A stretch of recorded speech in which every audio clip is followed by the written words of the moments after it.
She's run into some foul trouble her first 2 games with the Wildcats this year. So we'll keep an eye on that situation. As Angie Murphy says, any one of her players that gets 2 early fouls, they're going to be probably out for the rest of the half, because she doesn't want anybody going into the second half for 3. But we'll see how it develops. Here's Gardner driving, scooping, and scoring. That's Carrie Gardner. Yeah, introduces herself to the Channel 3000 audience in a hurry. Yeah, no kidding. Player of the year last year, averaged 17 a game. 4 rebounds, 4.5 assists, and 2 8.8 steals. Bartow lost the dribble right into the hands of Mika Piscini, who gets the steal for the Cardinals. Now they push it up to Rachel Rundstad. Her entry pass intercepted by Kropp for Verona. Here come the Wildcats. 2-2 game, 1 minute in. The post to Twing, and she banks it in. Twing with her first hoop tonight, 4-2 Verona. Long 3 attempt by Rundstad, and the long rebound goes out of bounds. Twing's a big girl, 6'4". She gives Verona the lead. Middleton shoots one up. Piscini actually had that last 3-point attempt, so first 3-point try for Middleton bounds out of play. So Verona with the ball, 2-point lead. Again, they go to Twing at the post. This time she tries to kick it back out to Bartow. Bartow, free throw lane, got it. I'll tell you what, Ashley Bartow looks smooth as silk. She has 4 of the 6 Verona points. 6-2 Wildcats. Skip pass over to Piscini. Now skipping it right back to the other side. That's Gunderson. Still playing catch with Piscini. Gardner left open for 3. Almost banked it in, but didn't. And on the floor, it's Gunderson tied up with Kropp and Twing. And alternate possession to Middleton. Both these teams went 22-4 a year ago. In fact, Middleton's been 22-4 each of the last 2 years. So they have a tradition of success. First substitute of the night, Casey Williams, a 5'8" junior for Middleton, is in, and she'll get the inbound and get it right back to Gardner. Well, she didn't take the 3, but Rundstad will, and hit it. Rachel Rundstad from distance. 6'5" Verona. Middleton can shoot the 3. Question is, will they make them? Here is Whitty for 3. Going to be well short. Saves it back in, but didn't. She was on the end line. Jeff Kind is Middleton's head coach. 19th season. 416 career wins. That puts him 21st on the state's all-time wins list. Been around a long time. Developed a lot of good basketball players. Okay. Williams picked up her dribble, now finds Gunderson. Here's Rundstad handing off to Williams. Gardner defended by Whitty. Gardner couldn't get off the 3. No travel call. Looked like Gunderson might have skipped that pivot foot a little bit, but play continues. Down to 5:07 left first quarter. 6-5 Verona. Cutting to the basket. That's Eklund. She overlaid. On the rebound, Williams gets the board and draws the foul. Middleton pretty patient there offensively. The foul is on Bartow. Ashley picks up her first. So, as we said, she's been prone to early fouls and gets one with 5 minutes left of the first quarter. Angie Murphy going to put her down on the bench, as you'd indicated to you. Sydney Fitch replaces Bartow. And that'll be turned over to Verona. There's Angie Murphy, again, ironically, one of the best players to ever come out of Middleton High School. Yeah. He was Angie Halby back then, and talked about it last week when she went head-to-head with Jenna Burkholder, and I think you and I feel was the definitive game that put girls state basketball on the map forever. This did No the question. back to field us back in '93. Angie went on to Kansas, and now, ironically, coaching against her alma mater on the Verona bench. Yep. Angie Murphy in her 7th season as Verona's head girls basketball coach. Here's Kropp. Nearly gave it away, but Dwight on the baseline. Rebounded by Twing and put back for 2. Basketball Twing. Twing. Couple of hoops for her. There's Gardner from long range. a foul on the inside, and I think Middleton's going to get it back. So the three-pointer by Gardner is good, and a foul on Verona in the lane, and the Cardinals will get possession as they've tied it at 8. Twing's going to get the foul. First on Twing, second team foul on Verona. Well, this could be a 5-point possession or more for the Cardinals. Inbound to Aaron McCauley, the 5'7" senior. Where's number 4? Another three from Gardner. No. And on the rebound, that's going to go against Middleton. That's going to be on Rachel Ronstadt. 44, Ronstadt, her first, the team's second. Last year, these two teams split their series, both winning on the other's home court. For Verona, that was a kind of a milestone win. The first time Angie Murphy's teams have defeated Middleton.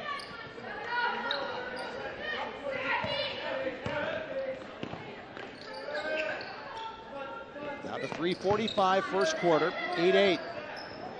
Twite was in trouble, managed to get it to Fitch. Now Twite swings it to Whitty. Twing, free throw line Fitch. Here's Twing, left open from 12. What a first quarter for Tierney Twing. She's 3 for 3 from the field, 6 points. Clearly, they're going to count for Twing, tallest girl on the floor. Now Middleton down 2 again, and we're going to have a foul call. White 44, Ronstadt, and also a Verona foul on 40, I believe. I think they got them both, yeah. Right? 45, excuse me. Kropp gets the foul for Verona. Ronstadt for Middleton. And Rachel will take a seat next to Jeff Kind on the Cardinal bench. So Ronstadt, it's her second foul, isn't it? 44, Ronstadt. Her first. So the double foul hurts Middleton more than it does Verona. 45, Kropp. Her first. Okay, so Kropp gets her first as well. 10-8 Verona. Williams. And ball taken away by Twite. Middleton lost it off the dribble, and Twite was there. And in the lane and rolling it in is Sydney Fitch. Fitch makes her first basket. 12-8 Wildcats, and a turnover goes right through the hands of Casey Williams. For Middleton, Kirsten Gunderson back in. Also, Mika Pacini.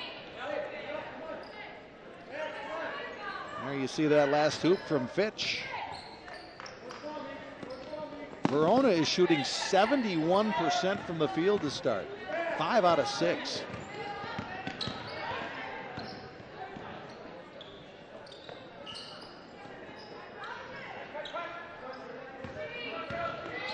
Wildcats waiting for an opening.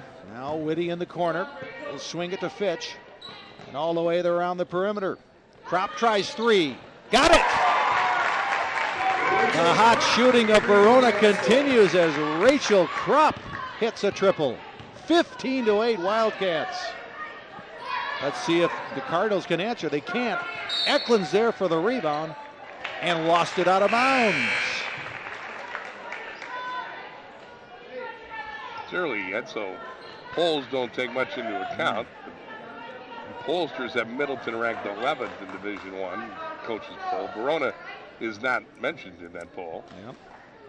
So the early result, a little surprising if you believe those polls.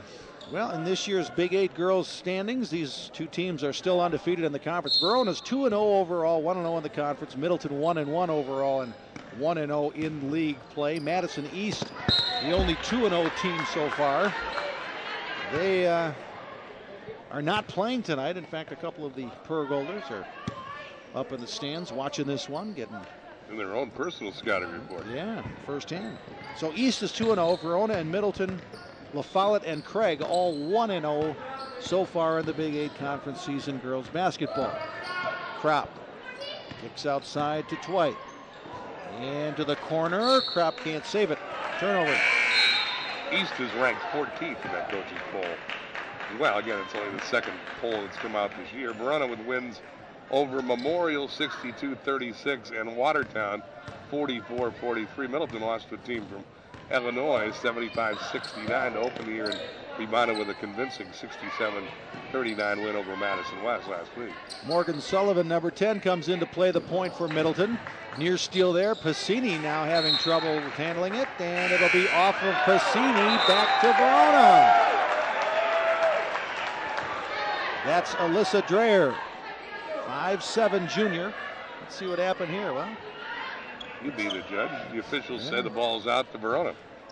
Looks like Kropp might have helped that one along a little bit, but it'll go back to the Wildcats. 15-8. Another near steal, but Verona gets it back. Now they swing it around to Fitch. Tried to feed Twing in the lane, but taken away by that aggressive Middleton defense. Pacini lost control again. Kropp spins away from trouble. Look out, here comes Pacini from behind, and she commits the foul. Now Verona's looked like a very solid, composed club to start. Kristiniana, 5'11" senior in, number 54 for the Wildcats to get Tierney. Twing is off to a 6-point start in the first quarter. Verona's 5 of 6 on 2-point attempts, 1 of 2 from 3-point range. It adds up to 6 out of 8, 75% shooting. Here's Dreher, hounded by Pacini. Boy, we're down to the final 40 seconds of the first quarter already. What a quarter it's been for Verona. Wildcats might be happy to play for a final shot. We'll see. Certainly appears that way. And a foul. Looks like they're going to get Morgan Sullivan on the push. Sullivan's first. Fifth on Middleton in the first quarter. So a couple more before the bonus for Verona. Wildcats inbound. Clock ticking to 15 seconds in the first quarter. Dreher had the pass tip, but Whitty recovers. Now they kick it out to Kropp for 3. Yes! What a first quarter from the field for Verona as Kropp's 3 makes it a 10-point game. And are they going to count the shot? They're going to talk about it. I think they wiped it off. Oh, one official gave it a motion like it would go in. No, they say no. So Pacini nearly beat the buzzer with an answering 3, but it is wiped out. It went in the hoop, but time had expired in the first quarter, and Verona has a 10-point lead after 1. I think Jeff Guy is going to ask the officials to caucus again, and there was truly indecision. I don't think we had the clock synced up to the replay on whether it would count or not, but clearly the officials looked at one another, and Jeff Guy knows that. But the one fella in front of us wiped it off right away, and they stood by his decision. And, you know, just eyeballing it from here, I thought it was late. I think that's the right call. Well, I tell you, that is the call. I'd look at you like the referees look at each other because I thought it was good, but okay. But I wouldn't. That's how close it was. I was going to say I wouldn't say that with great conviction. It was a close call, but the 3-point shooting of Rachel Kropp in the last minute and a half, so she hit successive 3s. That's given Verona a 10-point lead at the end of 1. And boy, Verona shot lights out. Yeah. Okay, in the truck they're saying the shot was late. So you are right, and I am wrong. Wow. You and the officials got it right. If we're dependent on my eyesight, we are in a very long evening. Kropp leads Verona with 6, as does Twing. Bardo with 4, Fitch with 2 for Middleton. Gardner has 5, Rongstead has 3, and that's it. And a good start to the second quarter. That's Twing again. She's made all 4 of her shots from the field. 20-8, Verona.